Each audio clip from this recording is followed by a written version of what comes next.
김수민 시사평론가, 개혁신당의 김철근 전 사무총장 그만뒀죠? 예. 잘린 겁니까? 아닙니다. 예. 자유인이 되셨어요? 예. 조국혁신당의 윤재관 대변인 나오셨습니다. 어서 오십시오. 네. 예. 안녕하십니까? 반갑습니다. 제가 전임이 되니까 좋습니까? 예. 그러니까 이준석 대표가 다시 대표가 됐는데 예. 지금 자발적으로 그만둔 겁니까? 아니면 이준석 대표가 좀 그만둬 달라고 부탁한 겁니까? 제가 너무 오래 했어요. 예. 일기. 뭐 개혁신당이 뭐 그렇게 오래됐습니까?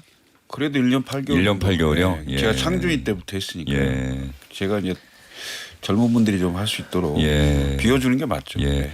뭐 김철근 사무총장도 제 눈에 보기에는 뭐 이렇게 나이가 많아 보이지 않는단 말이죠. 예. 감사합니다. 알겠습니다. 화기애애하네요.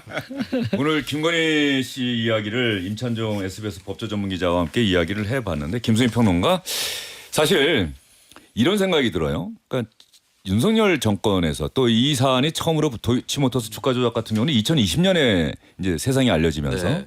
그때부터 사실은 이 포토라인에 서는데 무려 5년이 넘게 걸렸다. 5년이 걸렸다라고 하는 이야기가 있어요. 어떻게 생각하세요? 네, 일단 오늘 조사 순서도 여러 사안을 놓고 수사를 하는데 순서도 처음이 도이치모터스 사건이더라고요. 이거는 지연된 정의를 바로잡는다는 의미가 있는 것 같고, 그리고 아마 여러모로 뭐 서울고검 재수사를 통해서 진척된 부분이 있기 때문에 진도가 좀 빨리 나가서 또 하는 측면도 있을 것 같습니다만 굉장히 늦었다. 지연된 정의에 대해서 다시 한번 생각을 해볼 수밖에는 없는 그런 시간이었고요. 그리고 참 많은 분들이 이 지점인 것 같아요. 기가 막히는 것은 일단 가지수가 너무 많다는 겁니다. 그러니까 특검법에 적시된 네. 것만 해도 16 개죠. 16개죠. 네, 이게 어떻게 해서 이렇게 다종다양한 혐의들이 있거나 문제들이 있는가, 이 부분이 일단 기가 막힌 부분인데 좀 뼈아프게 돌아봐야 될 것은 사실 윤석열 전 대통령이 검찰총장 시절에 그 인사청문회 하던 후보자 시절에도 이미 좀 검사치고는 의혹이 좀 여러 가지인 것 같다는 느낌이 들었었거든요. 근데 그 사실 인사검증의 실패를 그때 이제 거대하게 했던 것이고, 사실 거대 양당이 다 우습게 돼버린 것은 그때 소위 피의 실드를 쳤던 것이 민주당이었고, 그리고 국민의힘은 그때 저격을 하다가 벼랑간 나중에는 호위무사로 변신을 하게 되는 거거든요. 네. 네, 이런 거대한 우리 사회와 그 윤석열 전 대통령 간의 부당거래라고 저는 표현하는데 그것을 다시 돌아보는 시간이 된 것 같습니다. 특히 검찰 같은 경우는 검찰로서는 억울할 수도 있겠죠. 인사권자가 대통령의 가족이 수사 대상, 조사 대상이면은 야, 저 사람이 날 임명한 사람인데 그 가족을 내가 검찰로 나오라고 해서 포털에 세우고 이렇게 조사하는 게 부담스러울 수는 있는데, 근데 우리 검찰도 역사의 교훈을 이제 깨닫고 실천할 때가 됐다는 생각을 많은 분들이 하실 것 같아요. 현직일 때는 이렇게 힘이 세 보이고 눈치를 봐야 되지만 우리 국민들이 현직이나 또 전직이 되고 나면은 또 얼마나 많이 냉정하고 냉혹하게 또 검찰청으로 소환해서 조사받고 그랬습니까? 근데 왜 이런 좀 불행한 역사를 잘못을 되풀이할까? 검찰은 너무 많은 것을 가지고 있기 때문이죠. 너무 많은 것을 20년, 30년 전에 생각해 보십시오. 그 당시에 권력이 지금보다 더 서서퍼졌을 때 대통령의 아들, 자식들을 다 빵에 보냈잖아요. 그 정도의 기억납니다. 예, 네. 그렇게 하면서 김현철도 그랬고요. 삼김에 대해서도 홍삼 트리오 뭐 이런 얘기도 있었지 않습니까?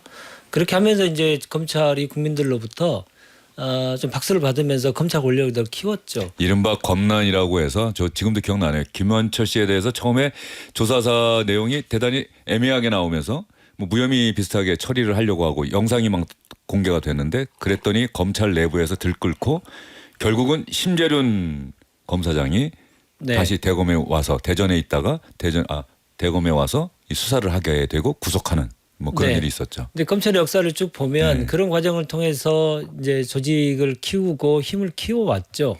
근데 그 가지고 있는 힘을 가지고 또 바른 데다가 썼으면 계속적인 본인들의 지위를 계속 이용할 수도 있었을 네. 텐데 너무 많이 이제 권력에 도취된 거죠. 그러면서 이제 소위 말하는 그 성공한 쿠데타는 처벌할 수 없다라고 하는 발언부터 시작을 해서 검찰이 가지고 있었던 무소불위의 권력을 맹신한 결과가 지금에 이르렀다, 이렇게 봅니다. 예. 결국은 책임을 져야 할 사람들은 검찰을 지금 다 떠나고 직전에 검찰 지휘부들 다 떠나고 이제 부끄러움은 남은 자들의 몫이 됐다. 뭐 대검 차장이 그런 얘기도 했다고 하는데 김철근 전 사무총장은 보기에 어떠세요? 아까 지연된 정의라는 얘기도 있고 검찰의 자업자득 뭐 너무나 네. 많은 것을 갖고 있던 검찰이 고르고 재다가 결국은 이 사태를 자초했다는 얘기까지 나왔는데 검찰 자체가 권력이 된 거죠. 그 최고의 정점을 찍은 게 윤석열 검찰총장이 대통령이 된 거잖아요. 그러니까 그 검찰 자체가 완벽히 권력으로 가는 거였는데 그 대한민국 검사들이 주로 이제 일본 검찰을 많이 비유를 하면서 70년대 초반에 그 도쿄지검에 동경지검 특수부 얘기를 맨날 하죠. 특수부 예. 얘기를 많이 하죠. 현직 총리였던 다나카 총리를 구속시켰다는 그 얘기를 하면서 서슬퍼런 권력에 그 대항을 해서 검찰 권력을 사용해야 된다 이런 얘기를 많이 했어요. 근데 실제로 그런 예는 거의 없는 구조가 됐고 특히 완벽하게 굴복하게 된 게 검찰총장 시절에 부인이었던 김건희 여사 그리고 대통령 부인의 김건희 여사에 대해서는 완벽한 치해복권 지역이었다. 검찰로서는 손도 못 대본 일 아니겠습니까? 이것이 결국 권력과 함께 무너지는 시발점이 된 거고요. 앞으로 검찰이 사실상 국민들의 신뢰를 다시 회복하기는 거의 어려운 지경에 돼 있어요. 그리고 지금 뭐 민주당이 독주에 의해서 검찰 개혁을 한다 하면서 막 밀어붙이는데 거기에 대해서 불합리한 점이 꽤 많거든요. 근데 그걸 문제 제기를 할 수 없는 구조가 돼버렸어요. 왜? 검찰 니네가 얘기해 본들 국민들이 신뢰하지 않는 이런 상황이 돼 있거든요. 그래서 저는 참 대단히 참담하다 이런 생각이 들어요. 더군다나 선출되지 않는 권력 이른바 국정농단을 완전히 그냥 부부가 경제공동체뿐이 아니고 운명공동체 비슷하게 V1, V2, V0라는 얘기 하에 대통령실을 공유하면서 사실상 대통령 행세를 나는 했다고 생각하는데요. 그런 분이 이제 여사이긴 하지만 오늘 포토라인에 섰다. 늦게나마 그나마 그래도 포토라인에 세웠다는 게 그나마 다행이다. 이런 생각이 좀 드네요. 예. 지연된 정의 늦게나마 다행이다. 검찰의 자업자득이다. 김건희 씨가 포토라인에 서기까지 5년 특검법이 통과되고 나서는 한 달 반 정도 걸렸고요. 생각해 보면 권력이 힘이 있을 때 검찰은 수사기관은 제대로 수사하지 못한 것 아니냐라고 하는 비판을 받을 수밖에 없는 상황인데 이 김건희 씨 관련해서 어제 SBS 8시 뉴스에서 나갔던 리포트가 하나 있습니다. 이걸 한번 보시고 나서 이야기를 이어가면은 우리 듣고 계시는 분들 유튜브로 시청하고 계시는 분들 이해가 더 잘 되실 것 같아서 저희가 준비해봤습니다. 제 처는 남편 정치하는데 따라다니는 걸 극도로 싫어한다. 지난 2021년 12월 윤석열 당시 대선 후보의 말입니다. 그즈음 김건희 여사는 허위 이력 의혹이 커지자 사과 기자회견을 자청해 이런 말도 했습니다. 아내의 역할에만 충실하겠습니다. 하지만 부부의 이런 말들이 무색해지는 데는 그리 오랜 시간이 걸리지 않았습니다. 김 여사와 인터넷 언론 기자 사이 무려 7시간짜리 통화 녹음 파일이 공개된 건 불과 한 달 뒤였습니다. 내가 정권 잡은 거기는 완전히 무사하지 못할 거야 아마. 김건희 리스크 속에서 출범한 윤석열 정부는 정작 대통령 배우자를 담당하는 제2부속실을 폐지했습니다. 제2부속실은 불필요하다고 늘 오래전부터 생각해왔고 정권 핵심부의 사각지대에서 리스크는 사방으로 터져나갔습니다. 숙명여대 석사 논문 표절 논란에 2022년 6월 윤석열 전 대통령의 첫 해외 순방 땐 김 여사 수행을 명목으로 민간인이 대통령 전용기에 탑승한 일까지 있었고 민간인의 그 공군 1호기 탑승 논란이 좀 있어서 나토 수행 그 팀 문제는 뭐 대변인이 이미 말씀을 드린 것 같고 2022년 11월 동남아 순방 땐 캄보디아 어린 환자와 찍은 사진이 여론의 도마 위에 올랐습니다. 가난과 고통은 절대 구경거리가 아닙니다. 2023년 7월 나토 순방에선 리투아니아 현지 매체가 명품 매장에 들어가는 김 여사를 포착했습니다. 김건희 리스크는 김 여사가 최재형 목사에게 명품 가방을 받는 영상이 2023년 11월 공개되면서 정점에 달했습니다. 아무것도 받지 않았으면 아무 일도 일어나지 않습니다. 결국 지난해 7월 제2부속실을 부활시켰지만 김 여사 혼자 경찰을 대동하고 서울 마포대교 순찰에 나선 사진은 또다시 논란을 일으켰습니다. 마포대교 순찰쇼, 통치자 쇼를 한 겁니다. 윤석열 정권 3년 내내 이어진 김건희 리스크는 이제 법의 심판대에 올려지고 있습니다. SBS 박찬범입니다. 박찬범 기자의 어제 SBS 8시 뉴스 리포트 다 같이 보셨어요. 예. 또 우리 청취자분들 시청하고 계신 분들 어떻게 또 보셨나 모르겠습니다. 김수민 평론가 이거 쭉 한번 정리해 봤는데 어때요? 네. 예. 본인이 오늘 사과의 형식으로 자신을 아무것도 아닌 사람이라고 표현을 했거든요. 김건희 씨가.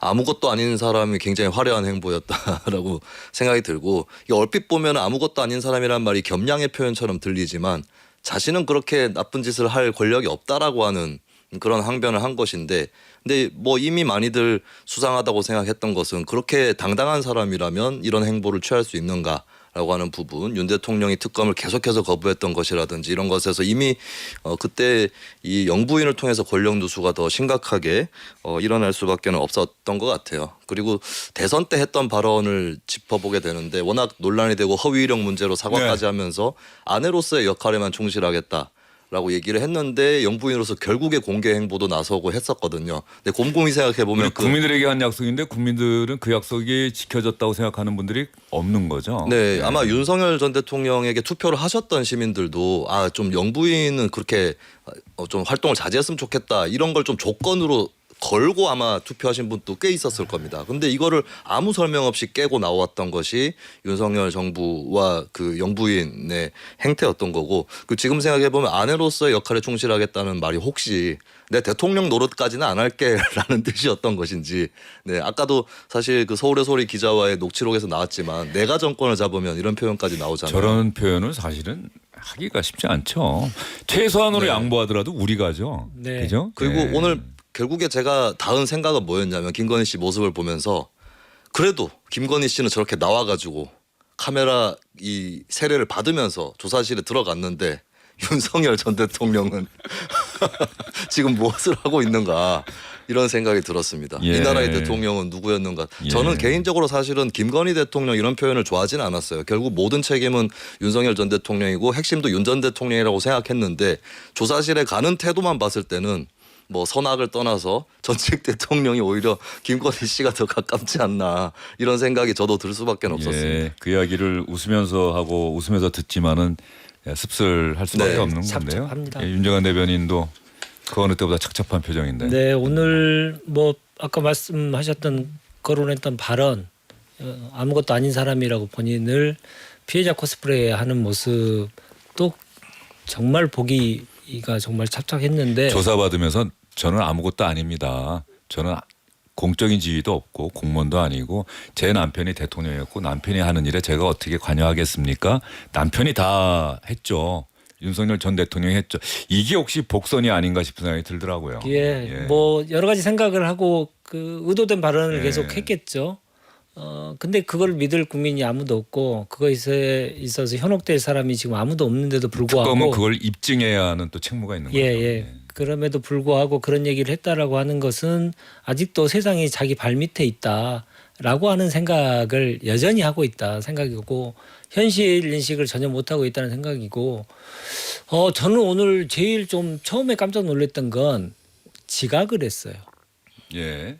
예, 임찬용 10시 기자한테 물어봤더니 길이 좀 밀린 것도 같고 이게 교통 통제 같은 게 안 이루어져서. 근데 그럼에도 불구하고 원래 피의자들이 검찰이 나오라 그러면 제 시간에 나오죠, 무서워서. 항상 예. 먼저 나와서 하는 것이고, 예. 그렇게 이제 지각하는 게 완전히 공개되는 출두잖아요. 그런데도 불구하고 지각할 마음을 가졌다. 예. 그것부터가 이 사람의 심리가 지금 어떤 상태인지 여실히 드러납니다. 아직도 현실 인식을 못 하고 있는 겁니다. 지각을 되게 또 큰 사안으로 보고 계시는 것 같고, 뭐 김철근 전 총장 얘기 들으면서 김건희 씨 관련한 이야기는 좀 정리를 해보죠. 뭐. 예. 예고된 참사죠. 왜냐하면 어떤 부분이? 우선 김건희 씨와 김건희 씨의 가족, 예. 오빠, 그다음에 엄마, 그다음에 엄마의 애인 이런 분들이 그거 맞습니까? 뭐 네. 유튜브에 많이 나오고 뭐 네. 취재도 하고 그러는데 전 잘 모르겠습니다. 하여튼 예. 뭐 그렇게 불리는 분까지 해서 그분들이 윤석열 대통령과 공동 정권의 운영자라고 생각합니다. 그분들이 이른바 패밀리 비즈니스. 예, 그렇게 생각을 하고 있고 실제 그렇게 행동을 했다고 저는 보여지고요. 그리고 두 번째는 부인 역할만 하겠다 하면서 제2부속실 안 맞는 게 엄청난 패착이다. 제2부속실이 있어야 제2부속실에 관련된 인사와 예산이 다 정해지고 그 활동 범위가 정해지고 그걸 넘어섰을 때는 월권이냐 아니냐 이런 게 통제가 되는데 이 자체가 없었기 때문에 대통령실이 공유되는 겁니다. 그래서 V1, V0, V2라는 얘기가 나오고 결국 건희 라인이니 누구 라인이니 이런 얘기가 나와요. 그래서 결국은 여사한테 그 뭔가 보고서를 내면 훨씬 빨리 일이 진행된다. 그럼 결국 여사한테 줄을 서는 이런 기이한 현상이 3년 동안 있었던 거죠. 네. 그래서 제가 봤을 때는 사실상 예고된 참사였다. 우리가 그런 상황들에 대한 그 정확한 통제를 하지 못한 것에서 비롯된 것이 아닌가. 물론 대통령실에서 그렇게 공유하고 다 외부로부터 감싸고 있으면 사실 알 수는 없는 거죠.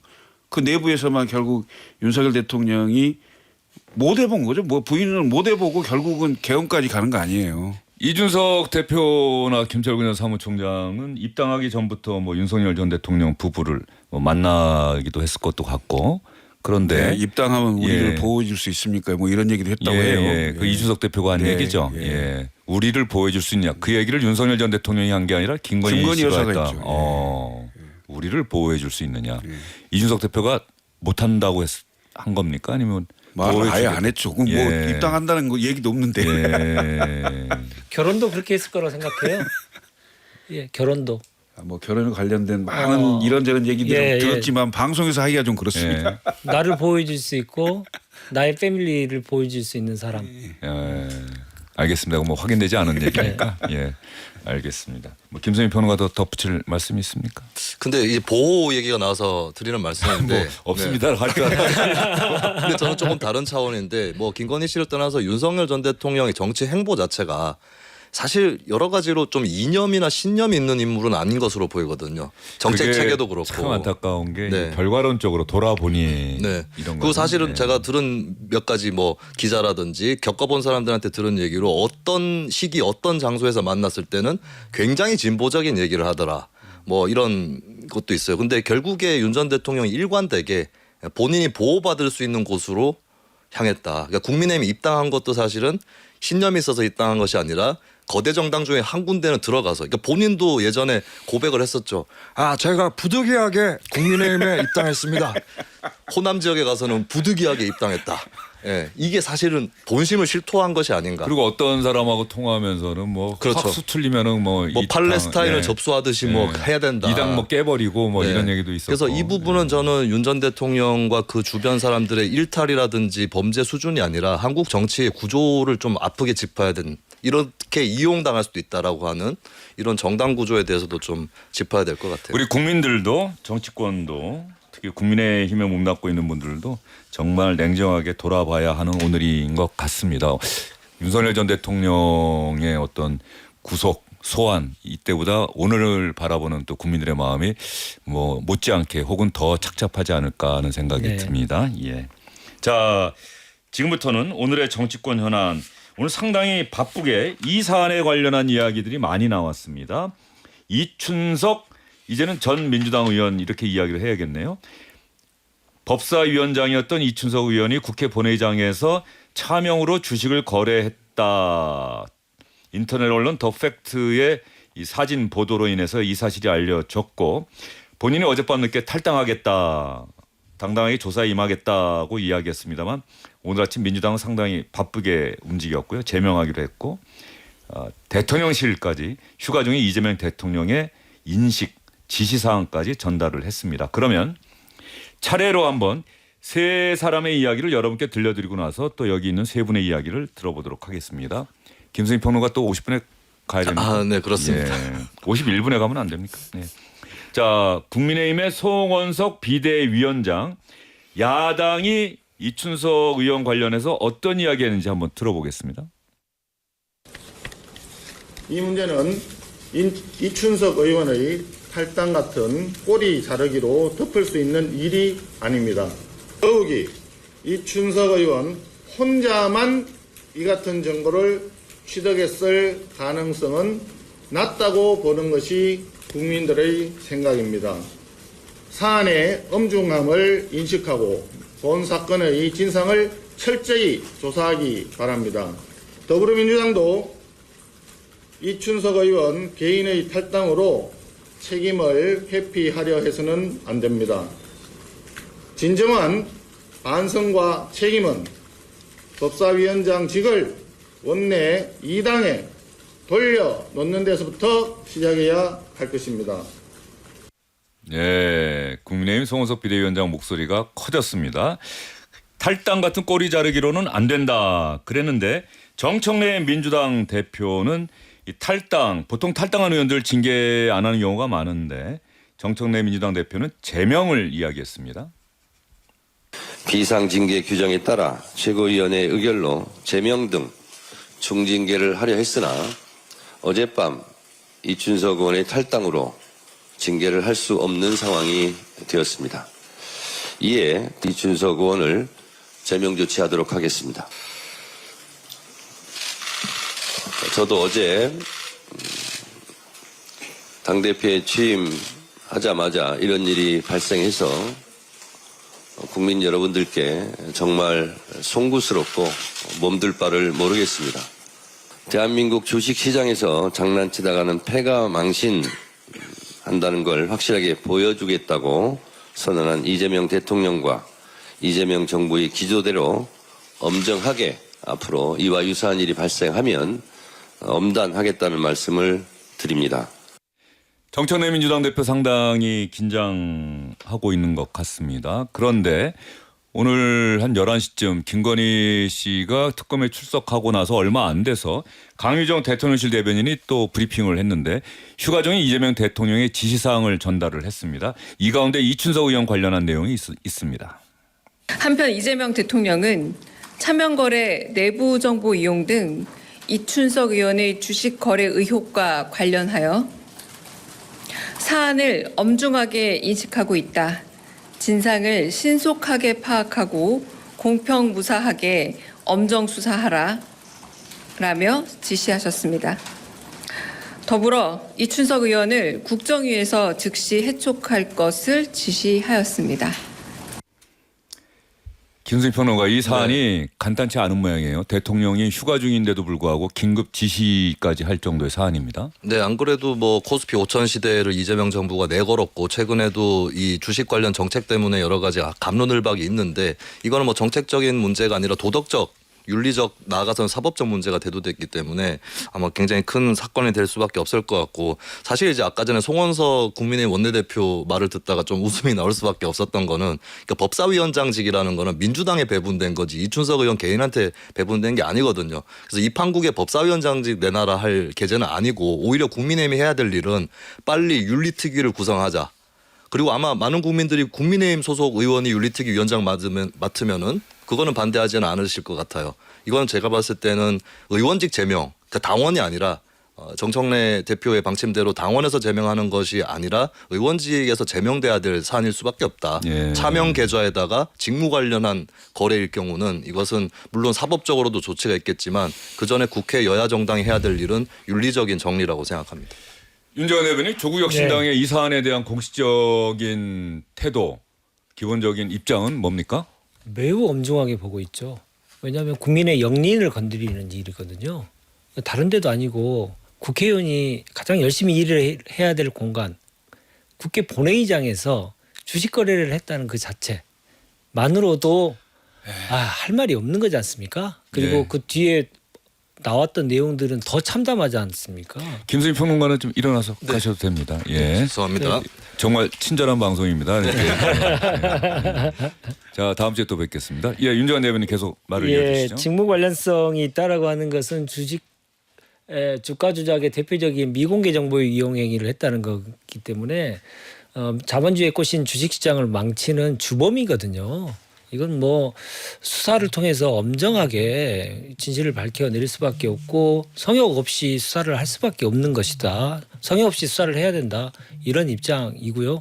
아까 얘기하셨던 윤리특위 문제도 지금 구성에 있어서 6대6으로 한 것에 대해서 민주당에 대한 많은 비판이 지금 있습니다. 그래서 정청래 대표가 그 합의 파기하고 위원장까지 해서 여당이 7 하겠다고 파기를 한 거죠, 합의를. 예. 그래서 그건 뭐 여러 가지 국회 그 원구성의 비율을 보더라도 적절하지 않은 것이어서 지금 다시 논의를 해야 되는데 빨리 윤리특위를 가동해서 국회가 국민 눈높이에 맞는 조치를 취해야 된다 생각합니다. 개혁신당은 이 사안에 대해서는 또 어떻게 논평하고 있습니까? 일단 의원직 사퇴 각이라고 저는 보여집니다. 의원직 사퇴까지. 예. 왜냐하면 이게 김남국 의원보다는 훨씬 상태가 안 좋거든요. 김남국 의원이 코인을 했는데 그럼 본인 돈으로 본인 계좌를 한 거잖아요. 그래서 정치적으로 도덕적으로 문제를 삼았는데 지금 이 사안 같은 경우는 이춘석 의원 같은 경우는 그 김남국 의원의 정치적 도덕적인 문제에다가 더하기 차명 계좌 더하기 그다음에 선행매매입니다. 이게 비공개 정보를 이용한 선행매매 더하기 그다음에 국정기획위원회의 경제분과에 소속된 사람으로서 이해충돌 이것까지 완전 주식 그 불법 거래에 관련된 그 종합 선물 세트 같은 그게 다 포함되어 있거든요. 예. 이거는 민주당으로서도 이재명 정부로서도 감당하기 힘든 사안으로 보여요. 그래서 저는 신속하게 우선 그 경찰이나 검찰이 수사를 해야 될 것 같고 그 수사에 맞게 저는 이 구속 수사가 될 가능성이 크다고 보고요.